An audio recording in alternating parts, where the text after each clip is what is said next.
Standing Committee to order. My apologies again for being late. Sorry to take time out of your all's day. Keep you waiting. Agenda item number 2, proof of notification. Ms. Dole, you posted that downstairs, correct? Okay, thank you.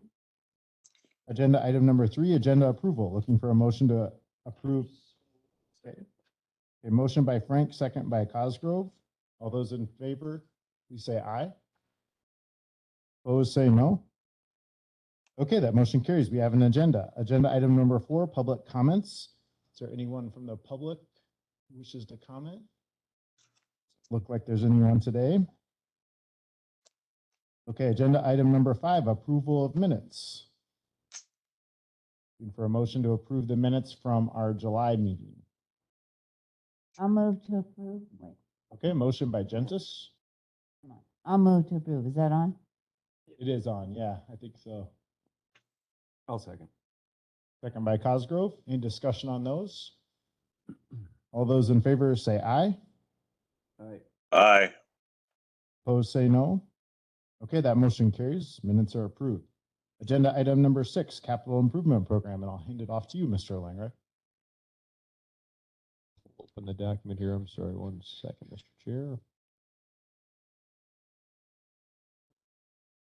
Back up.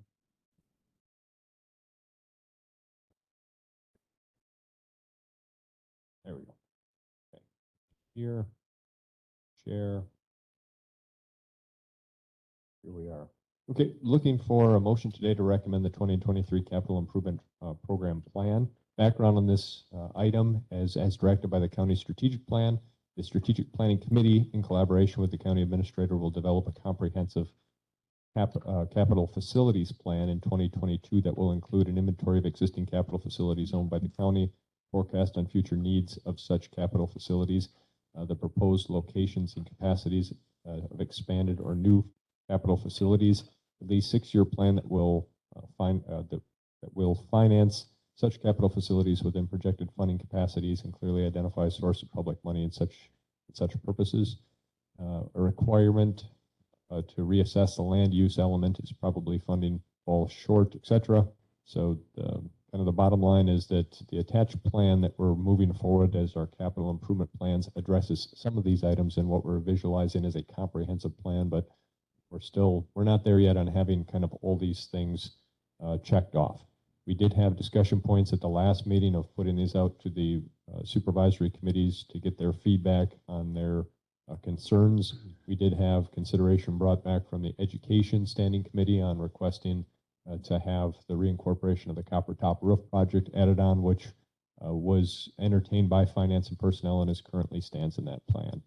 An additional discussion point that was brought up was brought up by a single supervisor, but I think merits discussion is there a way to have our evaluation metrics with the capital improvement plan, with the comprehensive plan kind of defined in a level of urgency. So looking for discussion today also on making sure that my vision on how we're going to arrive at a prioritization kind of matches what you folks are thinking. This is a request to incorporate this. I'm kind of thinking of as you see on your screen here, some arriving at defining the impacts of if we're not funding this type of facility or keeping up with it or this type of a capital need versus the urgency, and arriving at some definitions to help us kind of make a more objective type of a matrix and evaluating and our needs as we try to prioritize in the future. So 2 elements. We do have the capital plan is tentatively approved through Finance and Personnel.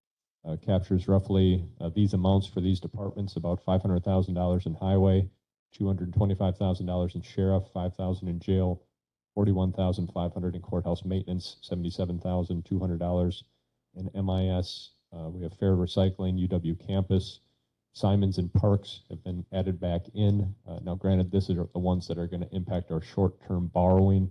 There are additional ones that are going on that are going to be used through other funding sources or through operations, but that's the highlight on how it impacts our pie for short-term borrowing.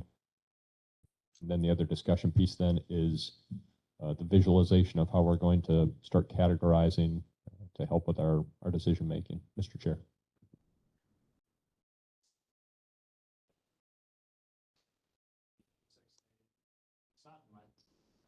ahead now.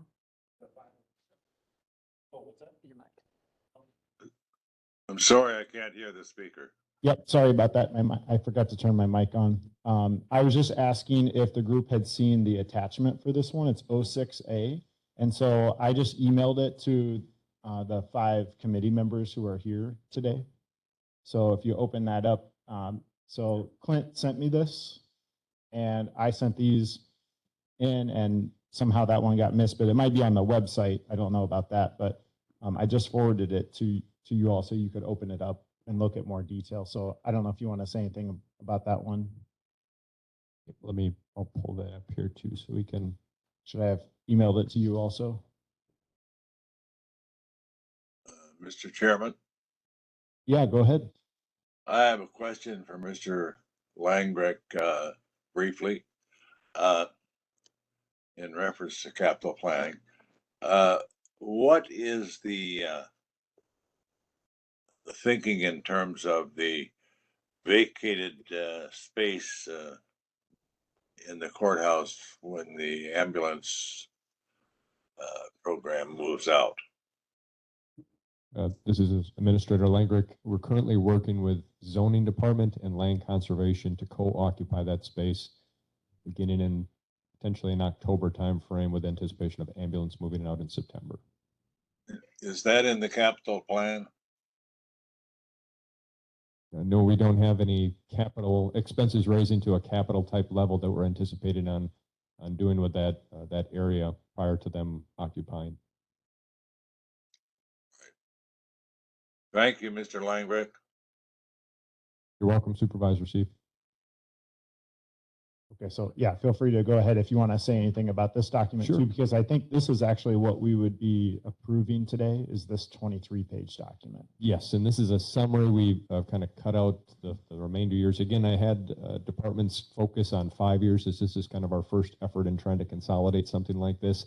And then we also know that, as we move forward, the changes in costing can get a further variance as well as our changes in needs. So this front page, again, is identifying our current identified capital needs on the far left column. As we get into the green columns, then we have our total projects that we're identifying to fund, and then we have our proposed funding sources of if it's operational levy, if it's coming from debt service, if it's coming from some other type of funding source, and then we have a column there that's capturing our currently recommended deferred improvements. The blue columns then are intended then to capture then what remaining balances we have legally to borrow, to incur more service debt, to pay for projects as desired. And again, this is then on the premise of we're looking to do $1,050,000, which is currently where finance and personnel is feeling comfortable at borrowing. Moving into the document then, we just have kind of some graphs there that show the information off the front on our capacities versus our deferments and our capital needs and identified funding. The projects then that we're looking for highway is put on there on page 3 of 19. Again, with the exercise yet still being heavily queued on how are we going to spend our short-term notes. We're looking at $500,000 from the highway department. Moving into page 4 of 19, then we're looking at the sheriff's office. We're looking at new squad replacements and then the Spillman EVL, our vehicle location module for next year. Looking at the jail, we moved the shower repair to the jail assessment fund and kept jail painting underneath short-term note borrowing. With our dispatch and radio system, again, we're looking to do a long-term bonding for that project, arriving at about $8.5 million in total, which includes the radio tower project, plus also then a 911 call archiver. Included in that project is also the jail access door controls, which are hooked into the paneling and controls. Courthouse maintenance, several projects, again, looking to utilize short-term borrowing to $41,500. Moving into page 8 of 19, HHS building, moving the the HVAC system, I need to change that line there, has been moved now to 2024. So we're not looking at any capital projects for HHS going forward into 2023. For county technologies, a collection of different switches and servers and infrastructure pieces totaling to $77,200. The next couple pages then capture additional county tech expenses in the future. Looking at a increase in 2024 with access replacements increased.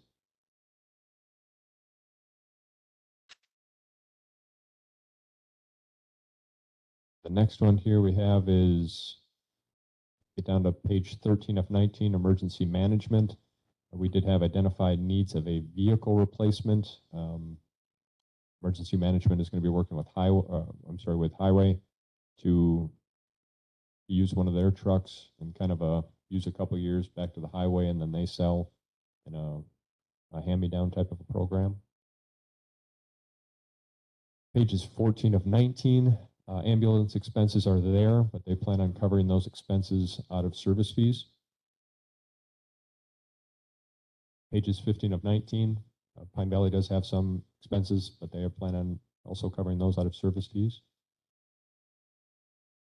Fair and recycling, we've reincorporated the blacktop project, the ADA ramp project, and concrete floor, and the office project totaling $35,000.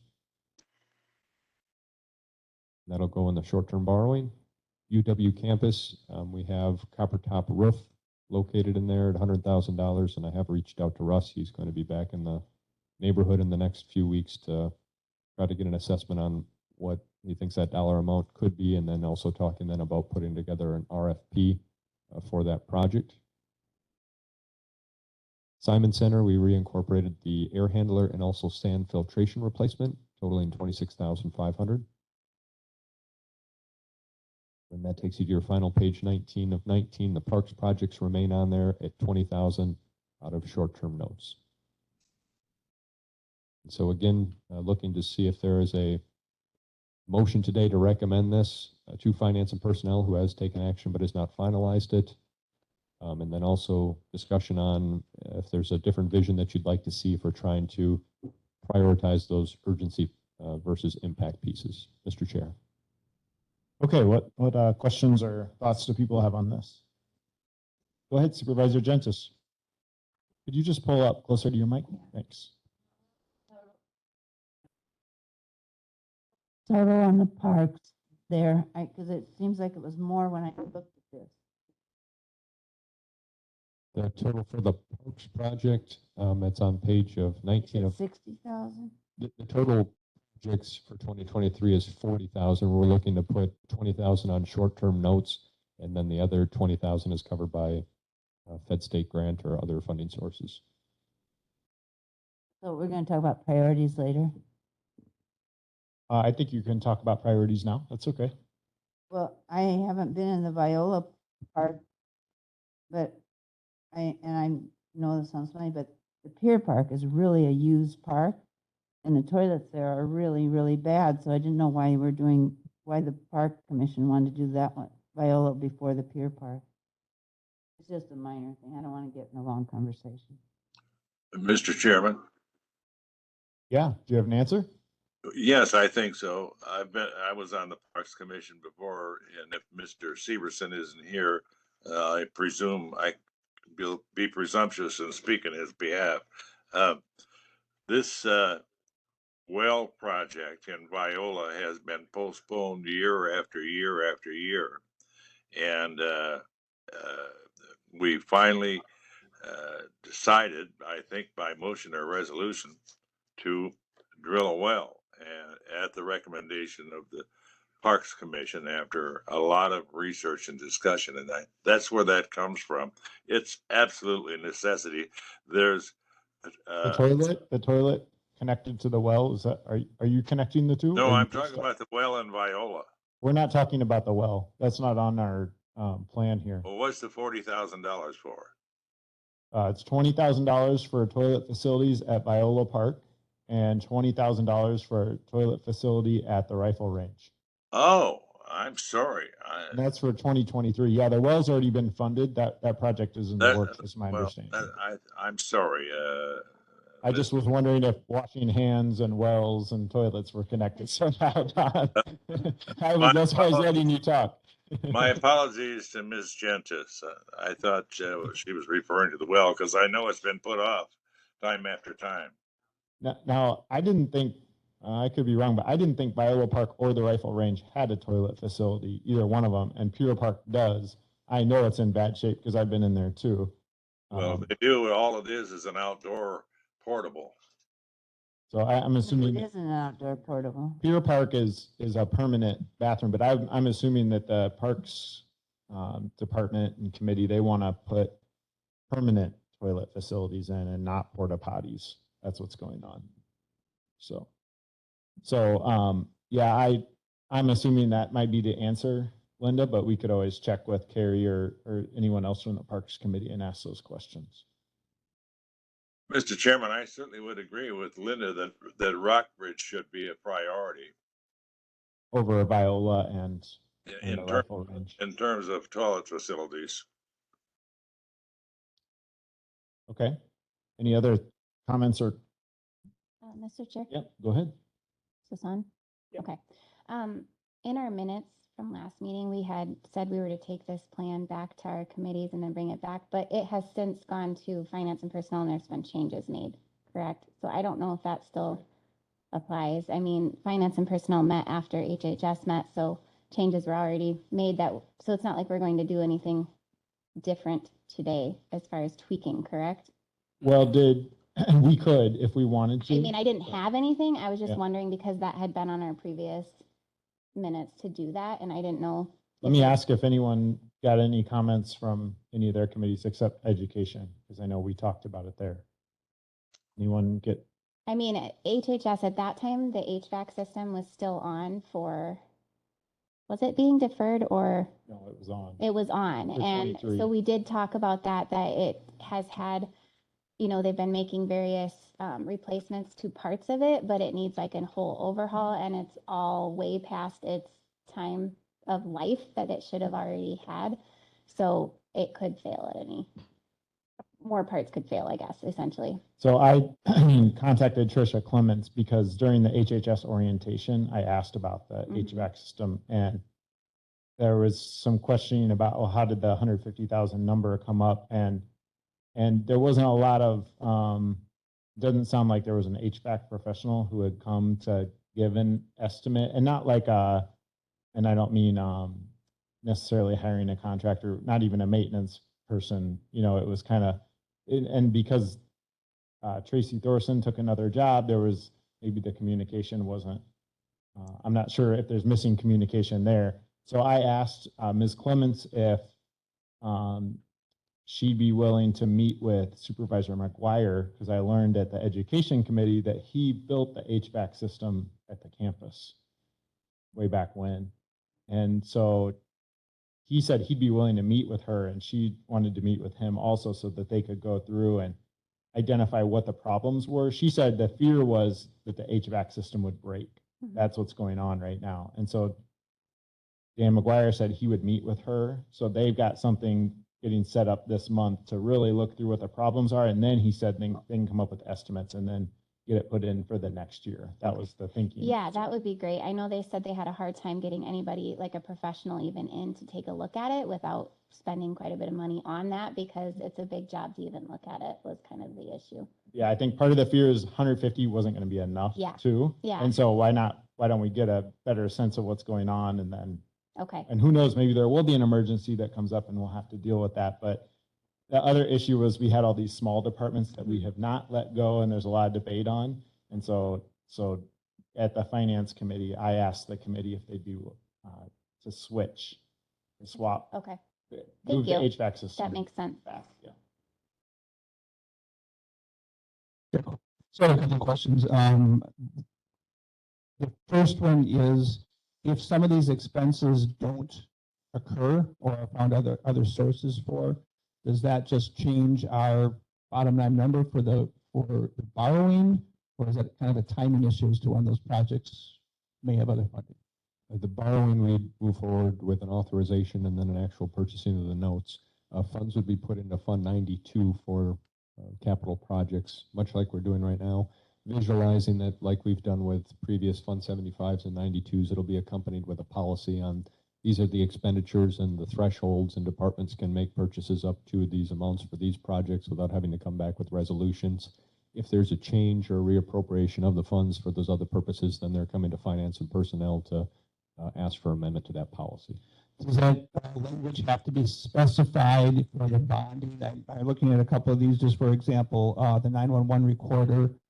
If there's funding for that, I just want to make sure that that funding could be used somewhere else. We'd be using, like we have done historically, a more generalized type of a language to legally allow then for us to be able to maneuver it for other purposes and projects. I think last time it was for capital buildings and improvements. I mean, it was pretty broad on what we could use those for.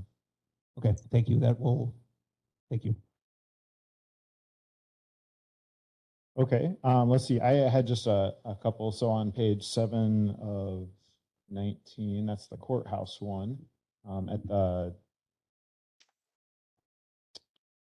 bottom of the page, under 2027, the letter B, the window replacement on south side of courthouse.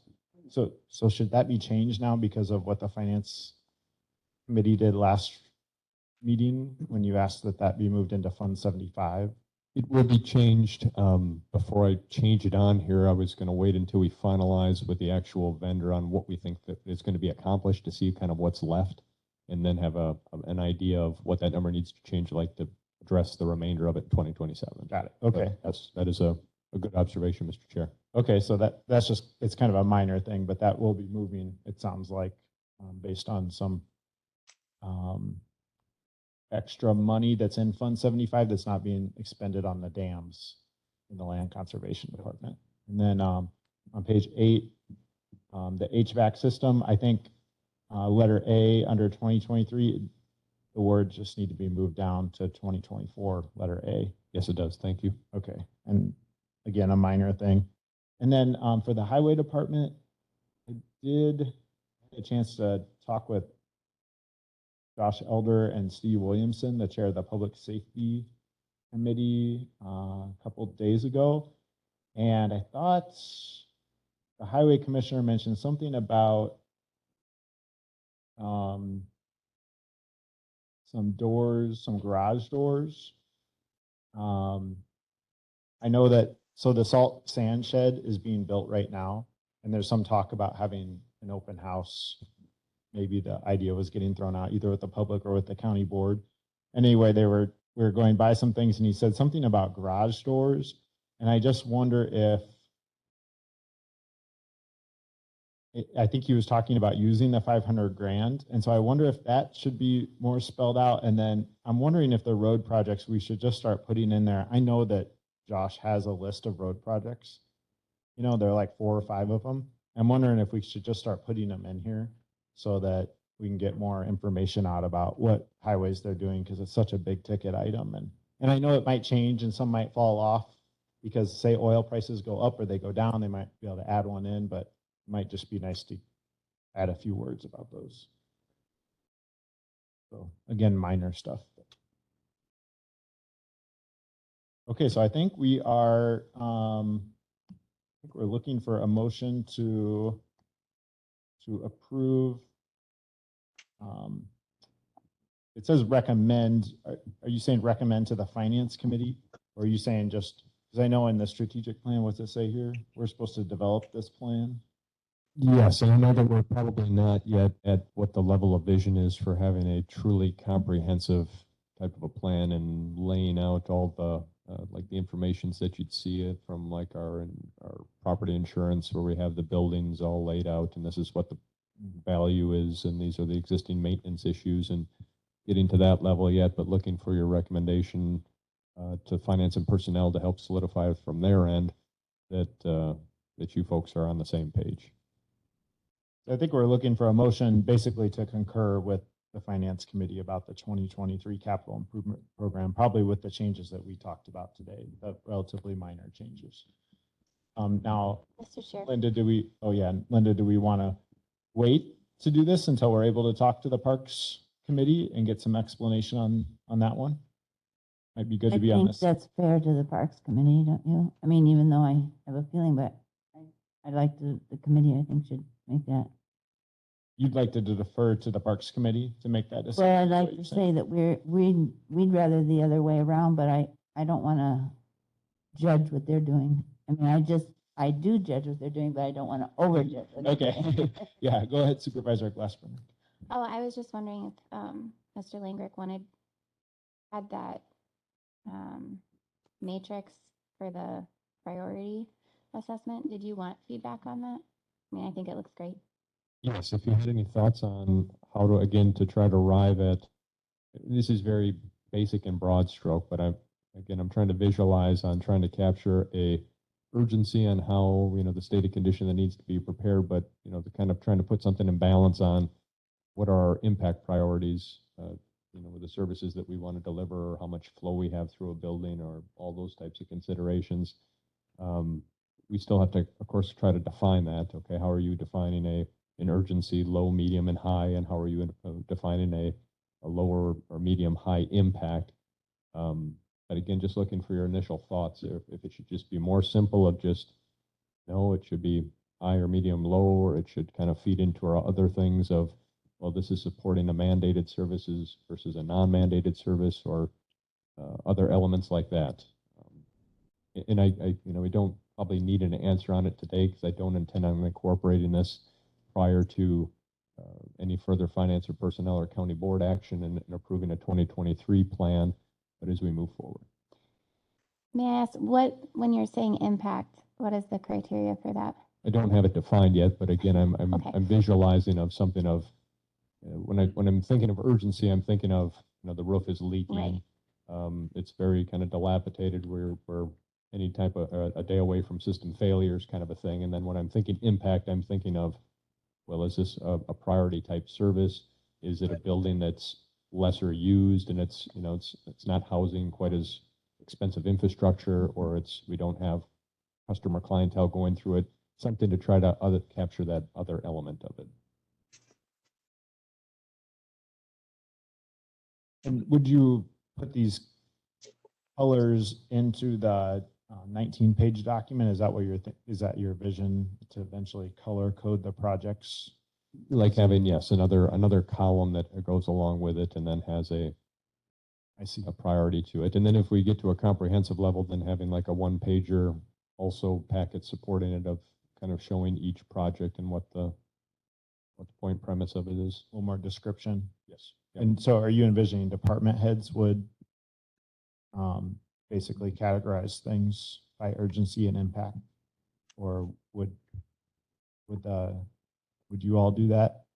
Administrator's office? We would, but certainly it's a document that's going to be owned by the committees and the board. So if your visions are different from our visions, I would want to see this on there, but then also narratives on why we think that it is where it is. And then, Yeah, and I'm not trying to argue that we should be doing that. I think you all are better situated to come up with a first draft and then just have us look at it like we just did, and just give you our Yep. little or more minor comments, although they could be more major comments, but right. You know. Like most things of bringing, this is the recommendation. We'd like to make these types of adjustments on it as appropriate. no, I wouldn't see it as the county board doing this, but That was going to be my question. This doesn't, like, the resolutions that you guys have been going over in finance and personnel are going to come to county board, but this particular doesn't come to that, right? Because it's a fluid document. The plan itself, I didn't plan on bringing the entire plan to the boundary board to approve, but the policy on this is what we're going to be using expenditures for the borrowing, to go along with the authorization resolution, so that we have those two on, well, what are we borrowing for? And the other aspects of it then are kind of absorbed then in the budget, with approving a budget.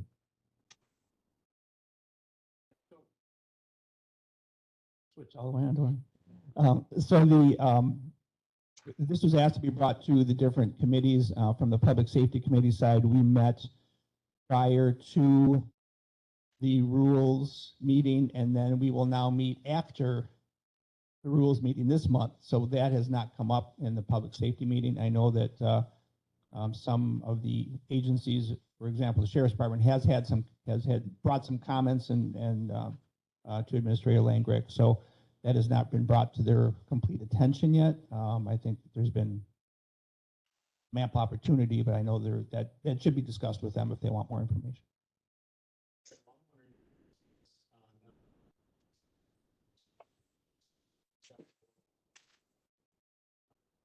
Talk with the parks.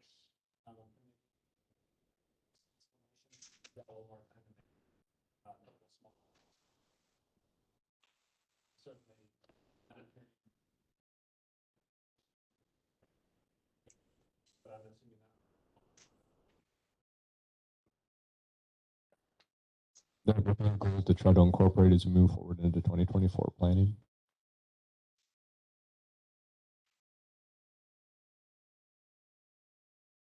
I think is it working now? Yep. Okay.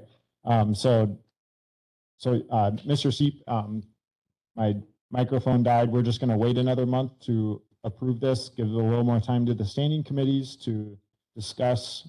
We can talk with the Parks Committee about their toilet projects, and then come back and talk toilets next month. But I think the ranking, what I was saying is the ranking system, it sounds like people are generally in favor of that. I don't hear any hesitation from the committee on your plans to do that, but I'm assuming that's a longer term thing and you're not coming back to us next month with that. But It's just a thing to keep in your capacity. I mean, if you come across other ideas or other examples that you think are better solutions, by all means, please let me know. okay, well, let's go ahead and move on then, unless anyone wants to jump in with another parting thought. Agenda item number 7 is ethics review.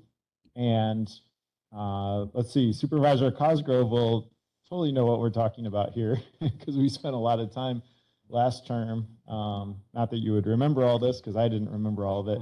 We spent a lot of time talking about our ethics ordinance. And so what I was going to do today is just give a review of all the ethics background as much as I can, maybe in about 10 minutes or so.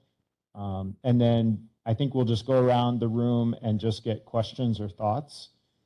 The idea in the last term with the Rules and Resolutions Committee was that we probably needed to revise our ethics ordinance. It was out of date, but we never got the job done.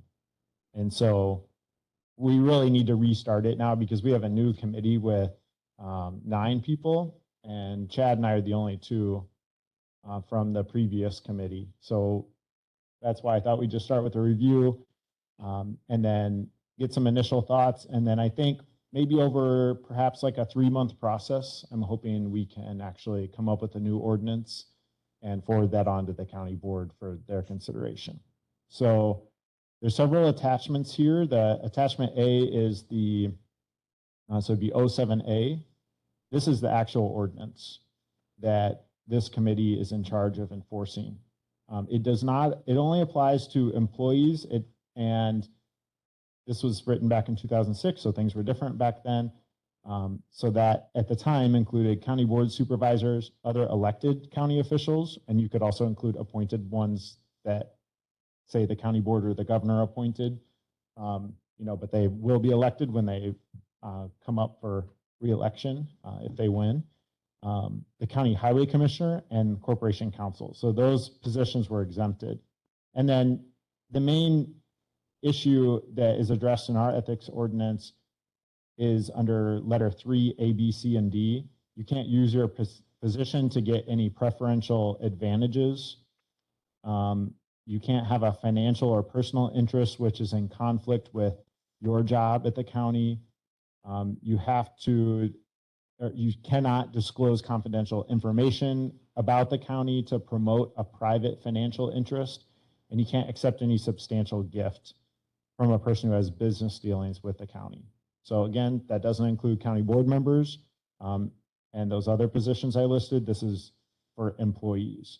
And then it sets up the ethics board as 5 members. Things are a little different now, obviously, so that's out of date as well. And then it sets out this process for what the ethics board should do when there's a complaint. You get the complaint, you hold a hearing, you can issue advisory opinions if anyone's asking for advice on, am I going to be doing something unethical if I were to do this with this other person in Richland County.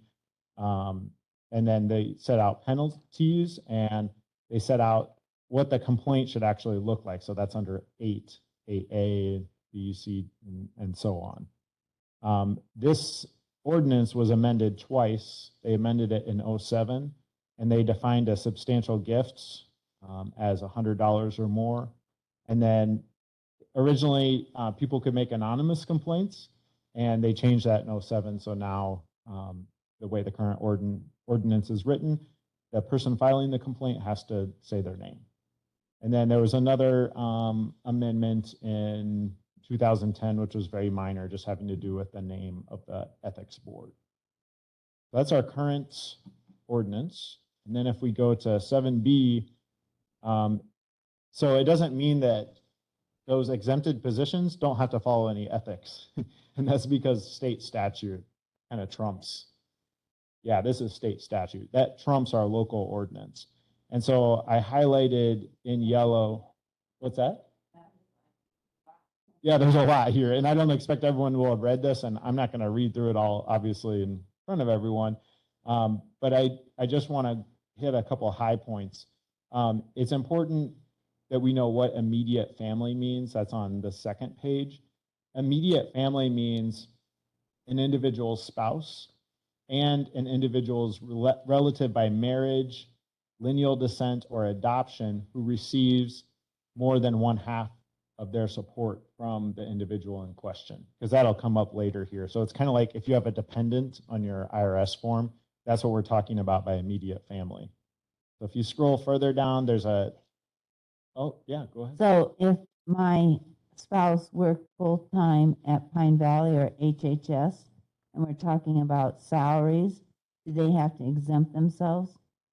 That is addressed here in state statute, and the general answer, I believe, is no, as long as you're considering a whole class of employees, and there's a state statute about that. If you're just considering a certain position and your spouse happens to hold that position, then you got to step out of the voting and the discussion. So at the bottom of page 5 of 7, so it's 19.59, that's where it gets into detail for local public officials. And also local public officials are those exempted positions, they're covered here. And I think a little more. I think employees are considered an official as well. We'd have to go back to the definition to make sure. But the important sentence is no local public official may use his or her public position or office to obtain financial gain or anything of substantial value for the private benefit of himself or herself or his or her immediate family, or for an organization with which he or she is associated. Under letter B, it says you can't give anything of value to these local public officials to influence their votes or their actions or their judgments. And then it goes into a lot more detail. I can't quite remember everything it says here, but those are the main points. And then under page 6 of 7, lower right-hand side, it says 1M. Yeah, that part right there. Well, thank you for keeping up with me. Any county or city or village or town can enact their own ordinance, and that's why we have our own ordinance. And then it tells you all the things that ordinance can have. And this is actually what we got into quite a bit of detail on in the committee last term. Did we want to have a requirement for candidates for local public office to identify their economic interests? And if so, there's a process. You can keep people off the ballot if they're not willing to share what those economic interests are. We talked about a few of us have had experience filling these forms out. They're not very onerous. You have to do it for you and your immediate family. So again, it's not your kids if they're adult kids and they don't get half support from you. It's not your nieces or nephews or aunts or uncles or grandparents unless they get more than half support from you. So we talked about that, and we can get into that in more detail at a later point. But that was a big part of what we discussed. So that's the major highlights for the state statutes. The first state statute, I should say, because there's two state statutes that apply to us that get brought up frequently. So if you go to 07C, this is chapter 946, and this is another section that talks about bribery and official misconduct. And there are 3 sections that are highlighted there. I think the reason I pulled this out is mainly because of contracts. Because I think that does come up sometimes on our county board. You know, if there's something about contracts more than $15,000 or land sales worth more than $15,000. If you're on the county board, you really can't have anything to do with that. You know, you can't sell land to the county. You can't get a contract with the county if you're on the county board. That's the main summary of what's going on here. I'm not going to read it in great detail, but that's why I pulled that one out, because that comes up sometimes, and we actually didn't talk about that last term. But thankfully and this one I see is not in our folder either. There is Wisconsin Counties Association overview of these things. It's in our handbooks. And so we can get that dropped into the folder, but it basically just reviews what I reviewed and actually gives several case examples or case studies of ethics issues at counties. And then 07E, these are other ordinances in neighboring counties. And this, what I noticed reading through these is that the top one is, this is Crawford County. It says it at the bottom of the page. It's a 6-page ordinance, and it has more like general language about why we do ethics and the position of county board members. And actually, there was one example in here where I can't remember where it was. There was a conflicts of interest statement or something about abstaining from votes. And like at the last county board meeting, I didn't explain it, but I went back to this after I abstained from a vote about the Airbnb thing. But then afterward, I went and I looked at this, and in this neighboring county, they said, when you abstain from a vote, you should declare it at the beginning of the debate, and you should state why you're going to abstain. We added it into our rules, but it doesn't specify that you should do it before the debate begins. And so that's another reason I think we need an update to our ordinance, just because if I had known that, or if we had that ordinance, I would have done that. But I think a lot of us just don't know how to approach these ethics conflicts. So I'm hoping that using these examples, we can come up with something better for us. I think they talked about that at the Let's Supervisor Glassburner and then Mr. Seat. at the orientation for new county board members, the official one that WCA puts on. They mentioned that I think that must cause a lot of confusion, because they made sure to highlight that, like, yeah, if you're going to abstain, you have to do it prior. And I think, if I remember correctly, that meant that you were supposed to not contribute to the discussion either. Yeah, Mr. Seat. Yes, Mr. Chairman, 2 questions. One is, and I think this is correct, that when one abstains or recuses from an issue, that not only do they abstain at the beginning of the debate, but they also abstain from the debate itself.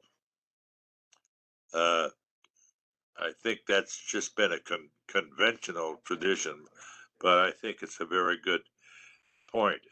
If one is going to abstain and has a conflict of interest, it certainly wouldn't be wise to participate in the debate. That's issue 1. Second question is, it's not clear to me that this applies to employees. It seems to be rather nebulous. Does this or does it not apply to employees? Well, it depends on what you're talking about. If you're talking about our current ordinance, it does Yeah. apply to employees. It's very clear. Yeah. These neighboring counties, they're more broad. They apply to not only employees, but also county board members and other elected and appointed officials. Yes. So ours is kind of narrow. State statute is a little more broad. So it looks to me like we are the exception with our ethics ordinance, just applying to employees.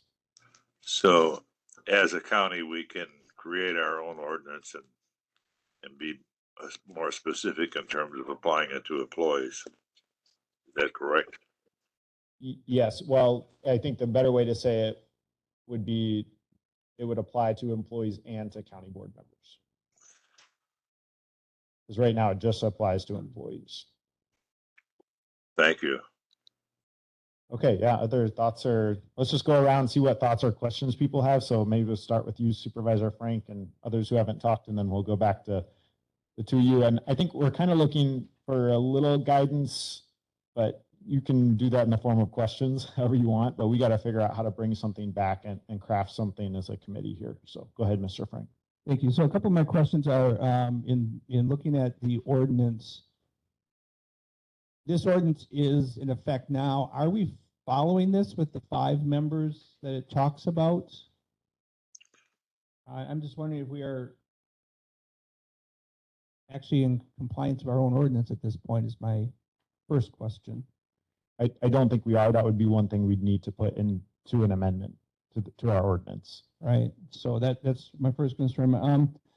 In noticing on here the highway, some of the people that are excluded, county board supervisors, elected officials, county highway commissioner. Is there a statute that covers that separately? Well, we used to elect the highway commissioner. The county board did, and I bet that's why. Probably from that. Yeah. Okay. Yeah, interesting. Did not realize that. My other question is, as we go through this, do we in the code of ethics, do we include this anything relating to social media? I think I don't see that in any of the other ones, but I know that there's been some very good training. The sheriff out of Grant County, Sheriff Dreckman, does a very good training on how that affects and what restrictions we have as county employees and what you can and can't do that can be reflected on that. Those are my comments. Okay, thank you. Supervisor Gentis? I don't think I have anything to add. When I saw that, I think we used.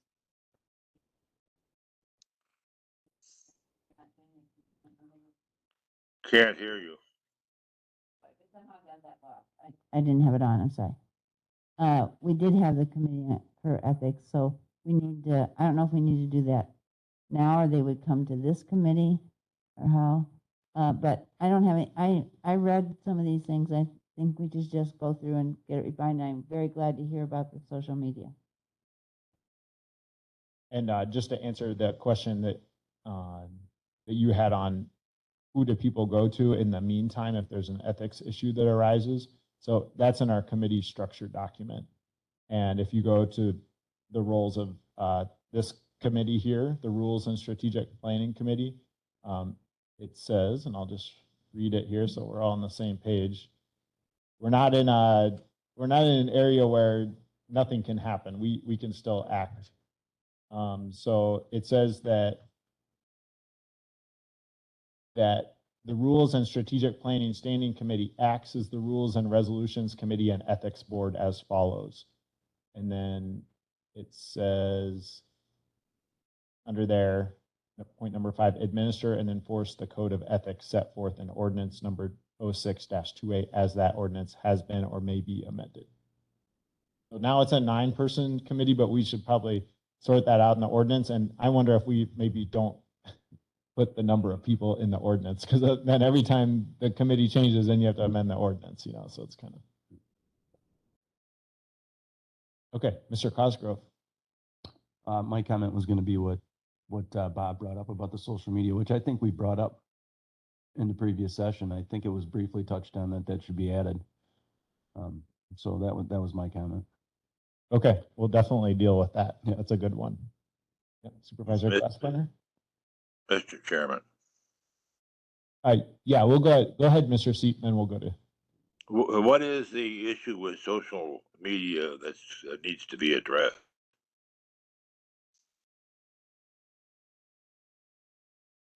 Brought it up. I'll work for you folks. I'll jump on that one. I think it kind of goes along with previous conversations. We talked about having like code of conduct type of a language of behaviors that reflect positively on the organization and trying to curb out behaviors that are reflecting negatively on the organization. Is that in broad strokes kind of capture what we're after?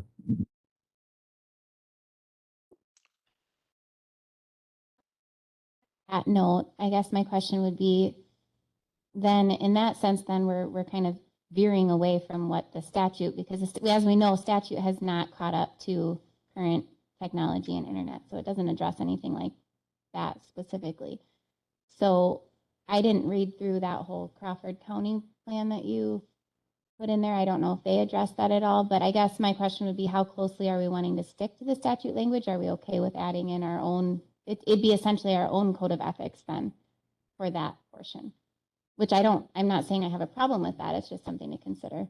My other question would be, and this is just a definition because I want to make sure I'm understanding when I'm reading through the statute. When it's talking about disclosing economic interest, can you give me an example of what that would be? Like, let's say you own property besides where you live, and you run a business on that property. So that would be an example of something you would list. Because in my example, just to use me as a personal example, I abstained from the Airbnb because I own property where we run Airbnbs in the county. It wasn't in the Lone Rock area, it's up by where I live, but that's why I wanted to abstain from that. So I think in a statement of economic interest, I would be writing, I own an apartment building in Yuba, something like that. I think it could also be, say you are investing in certain things that somehow have a crossover with county investments, because we invest our money at the county. You would probably say you are in charge of those investments or something like that. You would need to disclose that so that folks would know that if you voted in favor of the county investing in a certain place, that you would personally benefit from that. And so that's why you would write that in your statement of economic interest.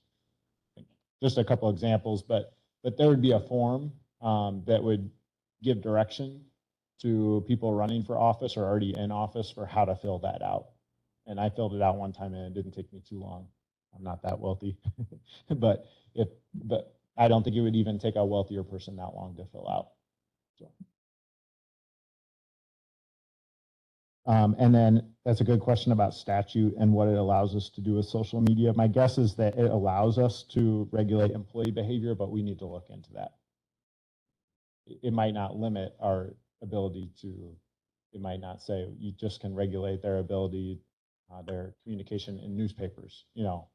I don't think the statute's that narrowly written, but we'll have to look. One question I had was, what does the statute, the connection to the employee handbook? Because I know our employee handbook already regulates employee behavior. And I don't know if our employee handbook educates employees about the ethics ordinance and the process by which they can come to this body. So we might need to do a little cross work with the employee handbook and then forward that on to finance and personnel. I think that's a very good point. Okay, thank you. Okay, any last thoughts before we move on to the next topic on our agenda? A lot of good questions and initial ideas, and we'll come back to the committee with something a little more structured next time, probably with some proposals. And then the committee can start voting up or down on these proposals and then, or making amendments. Okay, so item number 8, per diems for county board member attendance at partner committees, conferences, and trainings. So, Mr. Frank, I think you brought this up, but maybe a little more narrowly, I think. You were probably talking about the WCA committees that you and I are serving on very recently. Yeah, I brought this up. The Wisconsin Counties Association has steering committees, and if you're on those steering committees, you go to meetings, it's travel time. Some of them are virtual. They'd like you to be at some of them personally. It's not addressed here, so we weren't sure, is that something that is reimbursed? Is that something that you get a meeting per diem for plus mileage? And because that isn't addressed, I thought that's something that at some point we should address. Is that considered a meetings of committees or boards? I think that the language here kind of indicates those committees and board meetings are for Richland County or within our structure, not beyond that. So I'm not sure what, I think some clarification needs to be done on that. I think those meetings are important. I think the chair of the county has to make recommendations to Wisconsin Counties Association for individuals to be on those steering committees. So they're again the direction of the county board on that. Mr. Chairman, Yep, Mr. Seat, go ahead. in the past, I recall that if a committee approved a board member or any other person to attend a committee meeting or a conference, if it was approved by the committee, it was paid for. And in this case, I'm not sure what committee we would go to. The counties association, yeah, Bob's right. I mean, the county board chair has to approve our attendance at those committees. Well, maybe it's the Personnel and Finance Committee that would have to approve it. It could be. I'm not sure if that's spelled out in our rules, though. But I think we should address it. Okay, yeah. We might address this later in the meeting, something about that, but right now, it says in our document that the county board chair appoints people to committees, and he just appointed people to the referendum committee, and we're assuming that they're gonna get a per diem. And he appointed you, Bob, to your committee, right?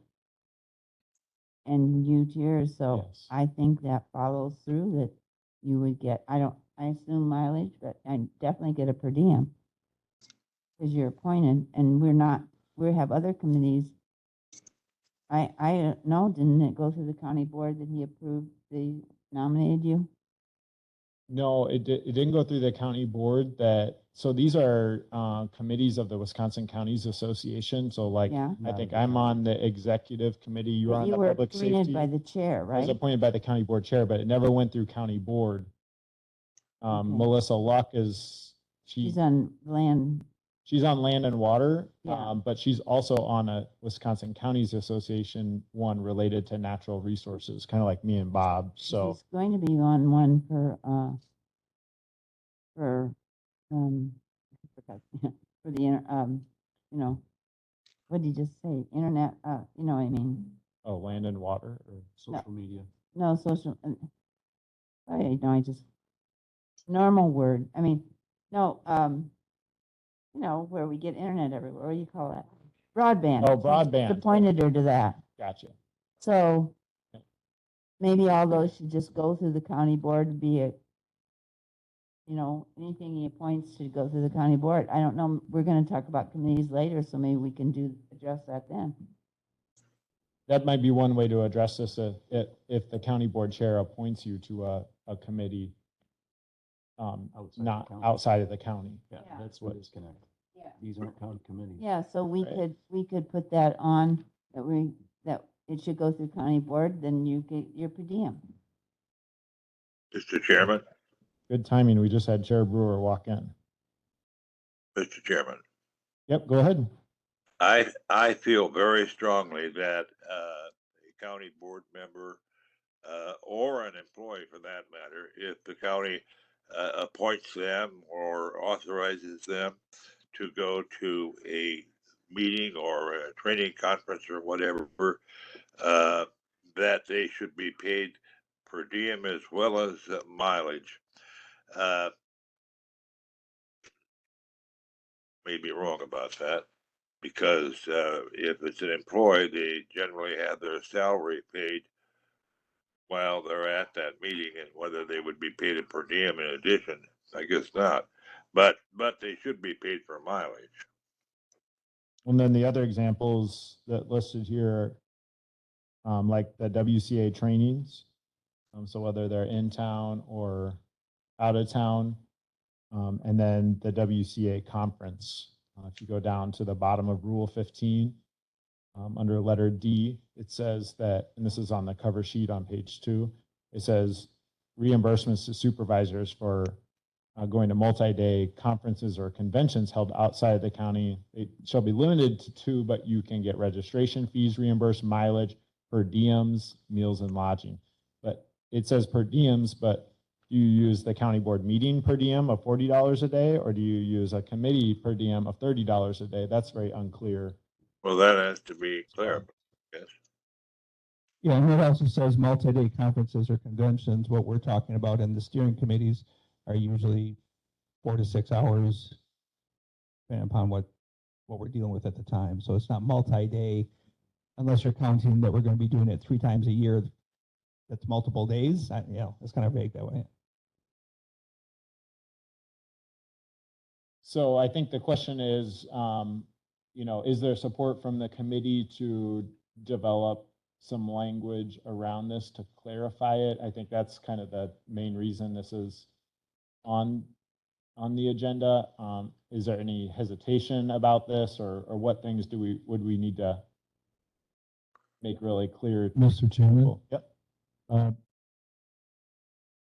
rule of thumb has always been, if you're doing something that you ordinarily wouldn't do on behalf of the county, then you should be reimbursed for mileage and a per diem at the county rate. So I wouldn't go so far as to say that we pay a state rate, or even maybe it's the same, I don't know, but most conferences and most things that involve the Wisconsin Counties Association, for instance, they pick up if you register.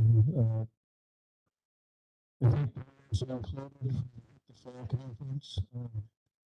Maybe not. Maybe there's one evening meal that isn't included. I don't know, but the point is, you're not trying to get rich off the county or live higher.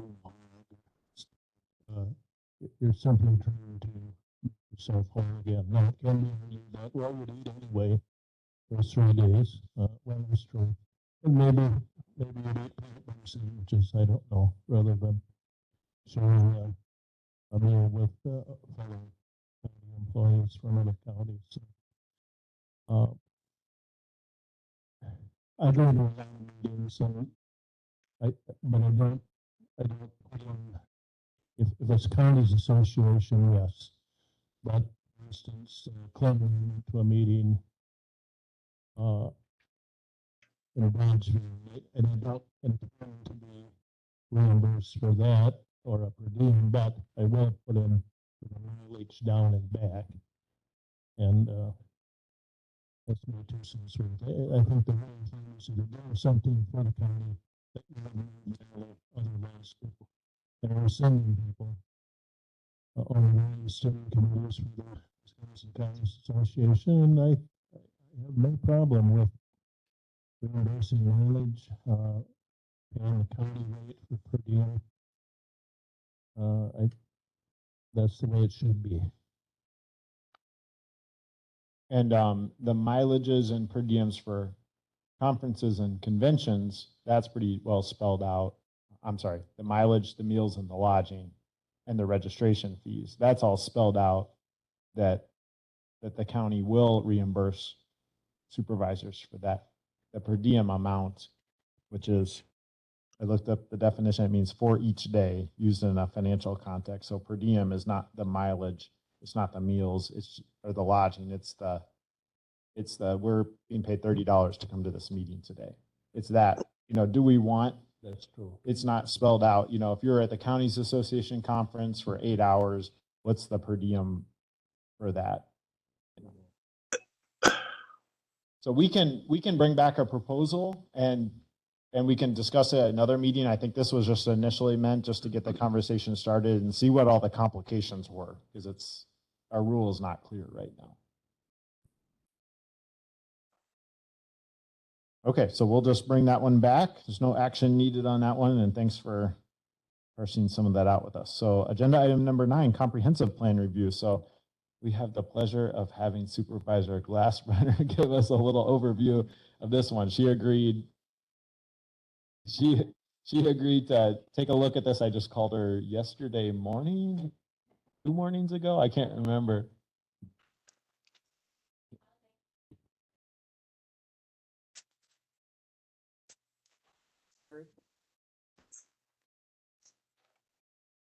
So it's in your folder now. I know we just dropped that in this morning. It's a lot, but as you can see, this document is huge. And so to try to summarize what was in each section was difficult to get it down to much less than this. I'm not going to read everything that's in here. My intent would just be that it's more of it's an easier reference tool than trying to, I think we only have a couple physical copies of this in the county. And then there's a link on this first page to get to the digital copy, but the digital copy is a little clunky because it doesn't have any, like, I don't know what you call those, where you can click on a chapter and it would take you to that chapter. You literally have to scroll back and forth through all of it. So I guess my intent with this is just to kind of give some idea of what is in each section versus having to always scroll through the entire document itself. So this plan was adopted in 2007, and then it became effective in 2010, January 1st. Like I said, I have a link there to the actual plan itself. If we move to the second slide, that is also a hyperlink to the statute that outlines what you need to have. And then on the bottom, there's a couple of useful websites that go into a little bit more detail and clearer language on what it was entailed. You guys probably already know this, but there was a grant specific to making the first comprehensive plans for the counties. That grant ended in 2010. There hasn't been any further grants for this, so any updates are not funded by a specific grant. And it is specified in that statute that you do have to update every 10 years. I'll talk a little bit more about that later, but here's the 9 elements that have to be included in your comprehensive plan. The comprehensive plan for Richland County, I didn't get a chance to look through a lot of other ones. I know Troy had sent a few, but our comprehensive plan does a really, it just goes in an outline form. So it'll take that first issue and cover everything that it needs to for that, and then move to the second one. So it's very outline formed. There are also 14 planning goals that were established, and those are referenced throughout the document under the pertinent chapters. So you can go to the next one. Okay, so there are a couple of requirements. Any enactments or amendments to any of these 3 things, mapping, land division, zoning ordinances, there might have been 1 or 2 other things, but these were the main things. They have to be consistent with the comprehensive plan that is on file. Like I said, it's required that you update the plan every 10 years, but it's not very specific as to what you have to do. It's pretty minimal. You do have to have a public involvement though, so 1 public hearing before you would adopt the updates. On the DOA comprehensive planning website, they say that optimally, the local government would update all of the background information, such as any demographic data, the current land use map, and go through a public participatory process. I would say, as far as that goes, the data that's used in the comprehensive plan that we have, so again, they adopted this in 2007, and they were using data from like the US Census Bureau and things like that. And so a lot of the data is actually about 20 years old at this point. So that's just something to keep in mind when you're looking at what we have in here. Okay, So we move on to the next one. This is just the first one that is included in the plan. It's issues and opportunities. This is just basic background information for how they did this, and it includes a lot of the demographics for Richland County. Again, like I said, a lot of that is quite old. These goals that are listed there, those are not part of the 14 comprehensive planning goals. These are just specific to the goal of the comprehensive plan for Richland County. It lists the entities that were involved in developing the comprehensive plan, and in the plan it actually outlines their roles and responsibilities for each of these. This does not include, so these were ones that were very actively involved throughout the planning process. It does not include like other meetings and various departments and boards that they would reach out to for certain information throughout the plan. They do have some of those listed in various areas, but these were ones that had a more major role in actually developing the plan. So some of the data that's included are population statistics, changes, the age distribution, how our population is distributed by age groups. I know it's really hard to see on that screen up there. And Administrator Langreich said he would put this presentation for anybody who's listening online. It's going to be on the website as well later. But I just pulled a couple screenshots because I thought they were interesting. They were projecting for county population in 2030 to be 21,354. That was the high projection. Their low projection was 19,780. So, yeah, it wasn't quite right. Yeah, it does some other projections, labor force projections and other things. They're all very interesting if you get a chance to look through the actual document itself. It identifies the community vision statement. The vision statement is like a page long, so I didn't actually put it in here. Sorry, Clint, I'm still on the previous slide. I'm going to look at, I do have a little screenshot of what it looks like on, because it re-references it in chapter 9. Public participation plan, that's required by the statute, and so it actually goes into quite a bit of detail and an attachment on chapter 1 on what all they did to include the public while planning this. They also did a community survey. They sent out 8,197 surveys to the county and got about 2,307 back, which was like a 28% return rate. So there's a lot of survey questions in here, which again are very interesting, that are pertinent to the other chapters in the plan on just getting information from people. It would be property owners within Richland County. They also have maps that include those population changes. Okay, chapter 2 is utilities and community facilities. So this is where we start getting into the goals that are actually outlined by the statute. So this was just to map and forecast utilities and community facilities in Richland County. I will say that this plan as a whole, and there are some of you who probably know a lot more about this than I do. I don't know, Clint, if you were, Marty, were you here when they actually put this together? 10 years ago. It was effective in 2010, but it was adopted in 2007. Okay, so I don't know if I'm saying this correctly, but it seems like it's kind of like a depository for basically all of the various jurisdictions within our county's policies, a lot of mapping, data for each of those, and other plans that are kind of encased within this. So it kind of reads like basically a reference material is what, when I was going through it. So for example, it's listing all of the utilities and community facility policies for each jurisdiction, which would be each town, village, and city in Richland County.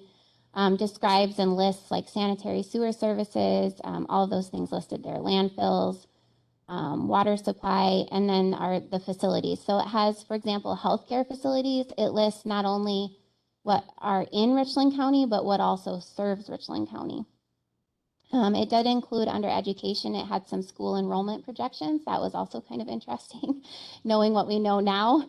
And it has maps of the school districts and the utility and community facilities. On the digital copy, the maps are all located at the very end of the document instead of with each section. In the physical copy, you can look at the maps in each section, which is more useful. Another thing is that at the end of each section, It also describes like state and federal or national agencies or programs that are relevant to whatever's being discussed within that chapter. So there's a big reference list of that. Okay, chapter 3 is a long one because it has 3 parts: agricultural, natural, and cultural resources.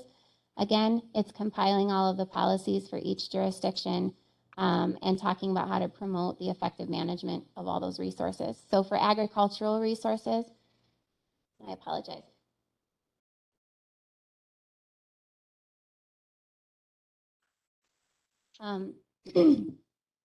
Again, it lists agricultural policies. It includes all the data that would relate to agriculture, like farm numbers, dairy farms, the sales, the population divided by urban and rural, and then in rural farm or not farm.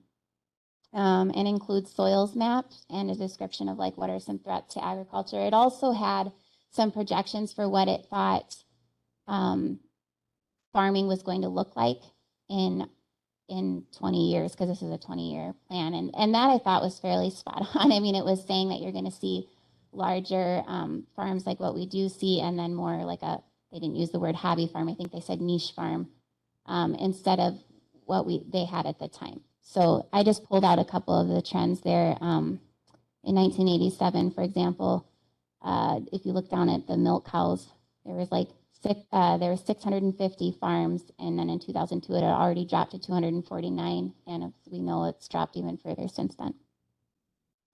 Okay, natural resources. This is things like the wetlands, wildlife habitats, lakes, groundwater resources. Again, policies for each jurisdiction are listed. Has descriptions and lists by town of the various bullet points here. So our natural resources, non-point source pollution reduction strategies, how we're protecting our water resources, flood mitigation. And the maps in this one are really interesting because there are a lot of maps. It includes the depth to water table, flood frequency, depth to the bedrock, slopes, septic limitations, lots of different really interesting maps. Cultural resources, preservation of cultural, historic, and archaeological sites. This one I took a little snapshot. This isn't the full brief history, but it has a quoted brief history from 1884 of Richland County, which is an interesting read. So this is just a section of it, but it's in here. It talks about where we have historic markers, what our cultural resource threats are, what are some of the cultural resources that we've already lost. And then there is a map that has cultural resources, which includes churches, cemeteries, and the historical Native American mounds. Number 4 is housing. So this was assessing the current housing stock at the time, and then trying to identify some policies and programs that would help meet the forecasted housing demand. It included housing-related community survey results, what people felt that this county needs as far as housing. And it included a lot of housing data, which was mostly from the U.S. Census Bureau. And like I said, a lot of it is quite old at this point. I thought this one, the Richland County Household Projections, was interesting. These were produced by the Southwest Wisconsin Regional Planning Commission, and they do a high and a low projection on all of their projections. It also includes total housing units, the housing units types, what the age of homes are in our county. And then it has a description of what types of homeowner and rental assistance there is within our county for people, and some maps. By the way, feel free to stop me if you have a question. I know this is a lot of information. Okay, number 5 is transportation. This is providing a 20-year jurisdictional plan to kind of serve as a guide, and it summarizes what we have currently for transportation. You can see the goals there. Again, these are part of the 14 specified goals. So again, it lists transportation policies for each jurisdiction, which I will say for all of these policies in each section, it has policies for each jurisdiction. It's an interesting read. I don't know how, it would be very difficult to cohesively, in my mind, make sure that all of those policies are being implemented appropriately, which is addressed in the last chapter. But it is just interesting to see how many different policies there are from all of the different jurisdictions within Richland County. Anyways, in this section, they actually got responses by town to some questions on things like what are the most satisfactory and unsatisfactory aspects of the current transportation system? Where are your safety concerns? I mean, do you have safety concerns? And then where are they located? So there's like specific lists of where things are located. Number 3 there, the access management standards for new business development. That one was kind of interesting because it talks about how to safely design a new business in order to, I guess I already said safely, but in other words, to access them. You know, would you put the parking lot behind the building or in front? And so I guess there are some counties that actually have standards for how, when a new business comes in, how their access, how their parking lot is created.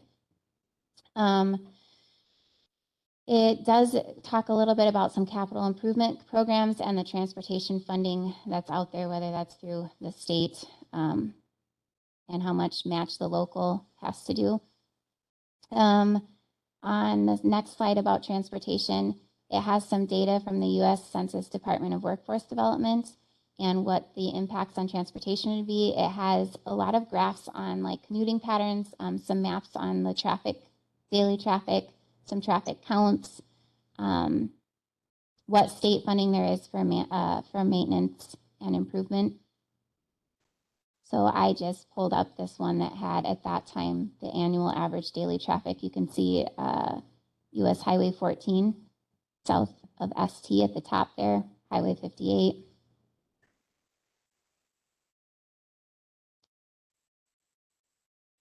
Economic development is number 6. Similar to the others, just trying to identify policies and resources to help guide the community toward a future of better economic well-being. This one had quite a few goals. So I've got 2 slides on this.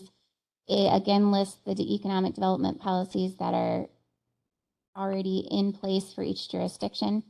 I just put this one little snapshot of the income statistics. It's hard to read for you guys, but it goes from 1990, and then the most current one it had was 2000, and lists it by per capita, median family income, and the individuals below poverty. In that section, it includes data of the analysis of what our economic base was at the time, including what Richland County's top employers were, what type of employment we had by industry, so whether that was like manufacturing, things like that, income statistics, an analysis of the labor force, which included how many people commute out of our county to work and how many people commute in our county to work. So that was interesting. There was an analysis of new business and what kind of industry we desire in the county, and included some strengths and weaknesses by town listed for those that responded. It analyzed the business and industry parks, including what we have currently, what the community consensus is for where we would have locations for manufacturing, and then where our locations of environmentally contaminated sites are. It lists, there are a lot of lists, and again, this was at that time, so it would be something to update, but who are the manufacturers? What are the business patterns by trade, their employment status? And then it went into that employment by industry for jurisdictions, so specifically. Had maps of median household income and the industrial parks. Number 7, intergovernmental cooperation. This just was looking at what type how are we cooperating with the jurisdictions within and without today, and what you might consider in the future. So it lists all of the policies, and it identifies what are we already doing. So the currently existing and potential areas of cooperation. So what are we currently sharing within the county, and what are some potential sharing services? And also identifies, interestingly enough, some existing and potential conflicts between the jurisdictions, and then what is the quality of those relationships between jurisdictions.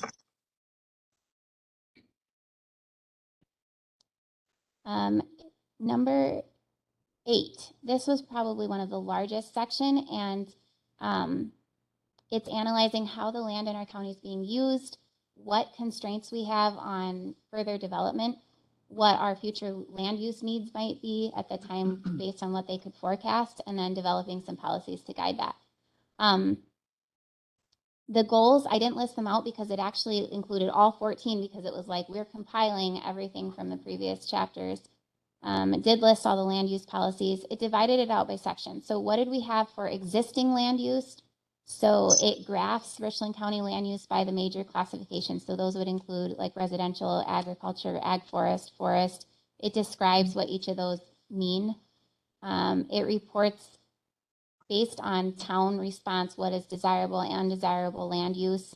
Town parcel counts, that was per 2004. And then maps of land use by jurisdiction. Land use trends was using some land use assessment statistics. It started in 1979 and then it was spacing out. I think they weren't evenly spaced, but they had multiple years after that. And it included the average value of new homes constructed in Richland County from 2002 to 2004. It has a lot of just descriptions of what it means in the tables. For example, for land use assessment statistics, it goes into quite a detailed description of what it means for aggregate asset value versus equalized value assessment. So it's useful for that as well. Then the last part was the future land use. This one, it admitted it's difficult to, maybe accurately predict what you might need in the future, but it talked through the process of how they tried to predict using data. They collected data on percent change in land area per land use classification and describes how they did that. So then they forecasted future land area needed for 2010, 2015, 20, 25, and 30. And then they had maps. So in the existing land use, they had maps that showed the current land use, and then they also have maps in this section for the proposed development areas, again by jurisdiction. So it'll have for each town, there was a map. It included what the town preferences were on, for example, for development limitations, what town preferences were on the minimum lot size, what the criteria was for their subdivisions, density standards, if they had driveway or access standards, if they had a maximum lot size by town, and other limitations frequently reference Chapter 3 because it was talking about soil or depth to water table or slopes, which was all within Chapter 3 of the agricultural and natural land use. And then it listed by town some opportunities for how to redevelop and if there were any existing or potential land use conflicts. Okay, guys, I'm almost done. Number 9 is the last one. This was implementation. So just explaining what their process would be to implement this and to guide it. So first off, there is their vision statement. I took a screenshot of it because it was really long and you can't read it on there. But I thought, wow, that is a long vision statement. But it's a comprehensive plan. So it's something that, would be useful to look at because I don't know if anyone has looked at that in a long time. And it is our vision statement for apparently our county. The other thing that was interesting is it has a discussion of how to keep consistency among elements of the plan and amendments to the plan and measuring progress. The one thing I noted was that it stated in there that the Planning Commission was to review the comprehensive plan every 2 years. Every 2 years. I don't know if there is a Planning Commission or if they're reviewing it, but that was stated within there, like Planning Commission will review comprehensive plan every 2 years. So I don't know what happened to that. It outlines if there's going to be rezoning happening in zone towns, how they can apply for that. And it discusses the way that the land division classifications work. And then lastly, it's summarizing goals for each of the 9 elements in the plan. So it lists all of those goals that it had for each town.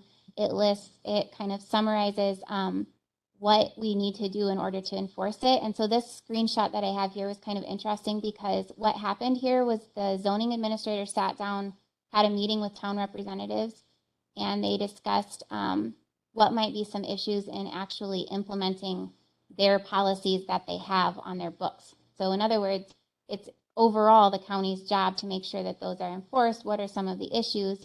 And so they came up with this kind of list of like, what are some actions we would have to explore doing in order to make sure that we are in compliance with the policies that we have listed. And yeah. Oh, the last thing was that if there are going to be any future development proposals, it discusses how you can go through the plan and make sure that it is complying with the relevant jurisdictions policies that they have on books. So that is that. It's a lot. I'm sorry. Wow, Ingrid, we all owe you a debt of gratitude for, I don't know how you did this in a day. Well, Quickly, it's a lot 350 of page just document. taking from the, Yeah, know, that was it's a, outlining. thank you so much for doing that. That's Mr. what you're Chair, looking for. Mr. Chairman, Yeah, each town clerk has a copy of the comprehensive plan that was adopted. This whole comprehensive planning issue came about as a result of state funding through Southwest Regional Planning. I was involved on the planning commission in my own community, and it was a very, very extensive program in which the staff, 3 or 4 people from Southwest Regional Planning, met with the townships in joint meetings in Richland Center for training and walking each township and the county through this comprehensive plan. The county's comprehensive plan was put together after all of the township plans were developed. The enforcement rested mostly with the zoning office. The zoning office in Richland County has the booklet, the big thick booklet of the comprehensive plan. They also have the comprehensive plan documents for each township. And the township comprehensive plans had to be consistent with the county zoning ordinance. So it's a very good document. And in essence, when a township makes a recommendation with regard to a building permit or whatever, it has to relate to the comprehensive plan that they adopted by ordinance. That's just a little history. Mr. Chair, can I add one thing? I do want to say too that this is just an overview of what we already have. I know Troy Maggie had prepared kind of looking at what is our county doing currently or has on the books currently that would fit within the comprehensive plan, for example, strategic plan, but there were some other ones that would fit into different criteria. He put that, I think that document was in that previous meeting that we had. So that would be something to look at when we go to discuss further. And then I lost my train of thought. I had one other thing. I apologize. that's okay. Well, we have to come up with a scope and budget for a comprehensive plan update. That's I think that came with the change to the committee structure document. Or something like that. Maybe it was a resolution. The reason I asked Ingrid to do this today was so that we know where we're starting from, because we can't come up with a scope if we don't know what our existing comprehensive plan says. And I know you thought of your thought, so go ahead, then I'll go. The other thing was just that he mentioned, and I would agree after looking through this, is basically coming up with a way to make it a little less bulky and more user friendly, which I know they kind of did with like the Richland Center City plan. So that would be something else to consider. Great, thank you. Yeah. I just want to say what Don was saying, I was chair of the Buena Vista Comprehensive Planning Committee where we met with everyone and we did a complete thing.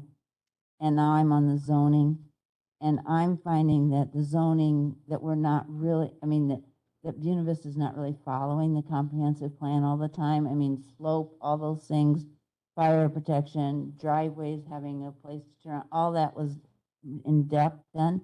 So when we do this, I think implementation is really the key thing. Is I don't quite know how to do it because basically a lot of it was safety for everyone in the township so that they didn't build incorrectly. And couldn't get safety. Yeah, I think we're gonna have to figure out how to involve a lot of people in this comprehensive plan update and making it more digestible. And then there has to be a constant going back to is it in the comprehensive plan? Is it in, what's the comprehensive plan say? We got to use it as a tool if it's going to be effective. Any other parting thoughts on this one? I think it would be helpful for each of those people on the planning commission to get a hold of the county's comprehensive plan that was developed, the one that Ingrid just gave an overview of, and read through it. Then you have a baseline to deal with. I think each municipality has a planning commission, but we don't. Is that right? Well, I have to look into that too, because I know One, but I don't think. Bloom has one. I know, but they've No. sort of it away. It was instituted under Governor Doyle, and during the Walker administration, there was less interest in pursuing it, and it sort of faded away because of political reasons. So some townships didn't follow up, and some counties didn't follow up. okay. Well, we'll definitely have this back on the agenda, but this was a beginning step. And thanks again to Supervisor Glassbrenner for donating so much time to summarize this for us. And I'm sure we'll be using that PowerPoint as a reference tool when we bring it back, because we'll have people who weren't here or we'll forget what was in the plan. And that's a really nice summary. So agenda item number 10, process for selection of county board members to committees. So Supervisor Glassbrenner asked for this to be on the agenda. I know Supervisor Gentis was interested too. So what I did is I pulled rules 2 and 6 out of the county board rules, and I highlighted in yellow the language about the county board chair and them recommending appointments, and then those being subject to county board confirmation. There's a little language about appointments striving for balance between all county board members, but there are a few exceptions, and then I just highlighted those too. So finance and personnel, rules and strategic planning, and Pine Valley and child support, those are all exceptions. So I just highlighted all that, and I'll go ahead and hand it off to you all to share your thoughts on this one. Well, I didn't have a lot of time to look into this or think about it. We were gone on vacation last week, but I guess my intent today would just be to get the committee's feedback on, so correct me if I'm wrong, Mr. Chair, but when you guys, when the current or the previous rules board was restructuring, I know you had reached out to various counties on their procedure for how appointments were made. And so I guess I'm just wondering if we think it would be useful to reach out to those various counties again to see if they have basically any more direction on how the county board chair would make those appointments, or if it's just left simply to their discretion. I'm just curious as to if there's any type of process outlined for that. So looking for feedback, I guess. Well, I think, we're just under new rules and changing things, and we're trying to figure out if they work or they don't work. So I'd like to readdress, because in the beginning we said that it wasn't as democratic to just have one person and not have a committee on committees, so that the county board had more input into the committees. So I'd like to readdress that, and I'd like to maybe go back to that, but I'd like us to talk about that. One other thing I would add is that if we did reach out to other counties, which I'm happy to do that and do some research on this for you guys. But if we did, I guess some of the questions I would be wanting to have answered were things like, is the county board as a whole notified when there are seats available on a committee? Do they express interest? And then the county board maybe goes from that, or, what kind of, is there any type of process outlined, or is it, like I said, just left to discretion? So it's about, I like that idea of reaching out to other counties to see what's available. I think the structure that we have redone, how many months have we been in this new structure? 3, 4, pushing 4, is excellent. I think it's great, and I think it's also new. And that new means that we have things we have to figure out and develop. I really like how information is being passed around. I think has been much improved. Maybe Clint would disagree with that, but I think overall, I think it's gone well. But I think we have gaps, and I would encourage that, reaching out to other counties to see how they handle it. Let's get their input. Let's see what they're doing. Mr. Chair, I think the counties association would be very helpful in this endeavor, and maybe they've already done this, I don't know, but what's her name? Asdor, Sarah, would probably be the contact person there. She's taken over the role of running meetings and parliamentary procedures, so somebody there would give us an idea.